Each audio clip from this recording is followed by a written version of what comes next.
მოგესალმებით, ამჟამად ვიმყოფებით ჰააგაში მავრიცეისის მუზეუმში.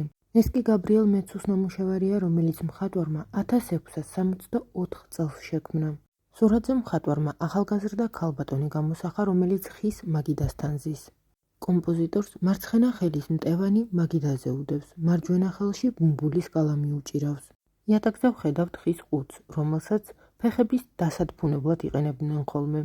ხის ამგვარ ყუთებს ხშირად გამოსახავდნენ ამ პერიოდში მოღვაწე ხელოვანები. ქალბატონის უკან გამოსახული მამაკაცი ფეხზე დგას, მარჯვენა ხელით ის სკამის საზურგეს ეყრდნობა. მამაკაცი ინტერესით აკვირდება ახალგაზრდა კომპოზიტორს. სურათზე გამოსახული კიდევ ერთი ქალბატონი ლუტნაზე უკრავს. მე-17 საუკუნეში ამ ინსტრუმენტს ხშირად გამოსახავდნენ მხატვრები. ხშირად მას ოჯახური იდილიის სიმბოლოდაც მოიაზრებდნენ. ზემოთქმულიდან გამომდინარე, მკვლევართა ნაწილი მიიჩნევს, რომ სურათზე გამოსახული მამაკაცი ახალგაზრდა კომპოზიტორის მეუღლე ან საქმროა. სასურათესი ბრტყის ქვედა მარჯვენა არეში მხატვარმა ძაღლი გამოსახა, რომელსაც ერთგულების სიმბოლოდ მოიაზრებენ ხოლმე. ნამუშევარი ამჟამად ნიდერლანდებში, ჰააგაში, მავრიცეისის მუზეუმშია დაცული.